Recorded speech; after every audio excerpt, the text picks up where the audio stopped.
हाँ, विश्व के सभी मुसलमान तुर्की के सुल्तान को क्या मानते थे बेटा? अपना धर्म गुरु मानते थे, अपना खलीफा मानते थे बच्चों। कहाँ के सुल्तान को? तुर्की। अब उसी समय प्रथम विश्व युद्ध कब से कब तक चला? 18 के बाद। तो प्रथम विश्व युद्ध के बाद, ठीक, प्रथम विश्व युद्ध के बाद अंग्रेजों ने तुर्की की नई सरकार पर क्या लाद दी बेटा? कठोर शर्त लाद। कहाँ की सरकार पर? तुर्की की नई सरकार पर क्या लाद दी? कठोर शर्त लाद दी। इस शर्त के तहत किस पद को समाप्त कर दिया गया बेटा? खलीफा या सुल्तान पद को क्या कर दिया गया? समाप्त कर दिया गया। इससे कौन दुखी हो गया बेटा? विश्व के सभी मुसलमान है क्या हो गए? दुखी हो गए। अब इसी पद को पुनः लाने के लिए, इसी पद को पुनः स्थापित करने के लिए जो आंदोलन किया गया उसे क्या आंदोलन कहते हैं जी? खिलाफत आंदोलन। अर्थात जो तुर्की में जो खलीफा या धर्म गुरु का पद था उसको पुनः लाना के लिए जो प्रयास किया जाएगा, जो आंदोलन किया जाएगा, उस आंदोलन को क्या आंदोलन कहते हैं? खिलाफत आंदोलन कहते हैं। अब बेटा गांधी जी को विश्वास था, गांधी जी के बाद का विश्वास था कि यदि खिलाफत के प्रश्न पर, खिलाफत आंदोलन के प्रश्न पर राष्ट्रीय स्तर पर क्या किया जाए?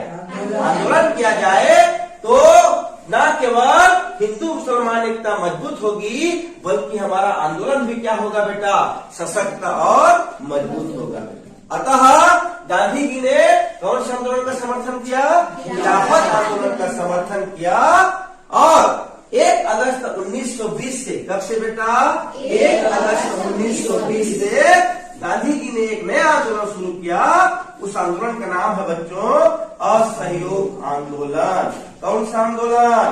असहयोग। हाँ, ठीक। तो मेरा पहला प्रश्न है, गांधी जी ने खिलाफत आंदोलन का समर्थन किया कि नहीं? हाँ, उनका क्या सोच था?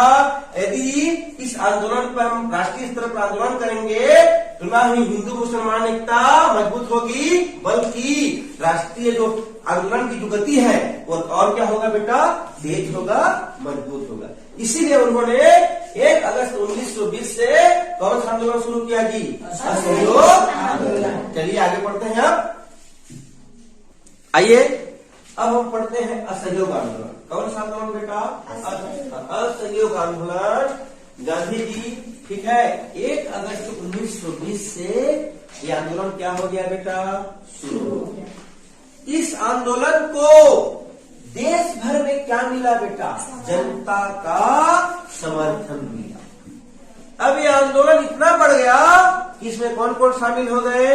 विद्यार्थी भी। अब विद्यार्थी कहने का अर्थ है छात्र जो स्कूल में पढ़ते हैं, कॉलेज में पढ़ते हैं, वे भी अब इस आंदोलन में शामिल हो गए।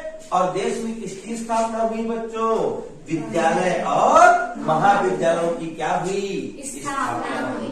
राष्ट्रवादियों ने राष्ट्रीय शिक्षा देने के लिए विद्यालय और महाविद्यालय की स्थापना हुई बच्चों। जैसे दिल्ली में किसकी स्थापना हुई? जामिया मिलिया। वाराणसी में किसकी स्थापना हुई बेटा? काशी विद्यापीठ जैसे राष्ट्रीय शिक्षण संस्था की स्थापना हुई। लोगों ने क्या छोड़ दी?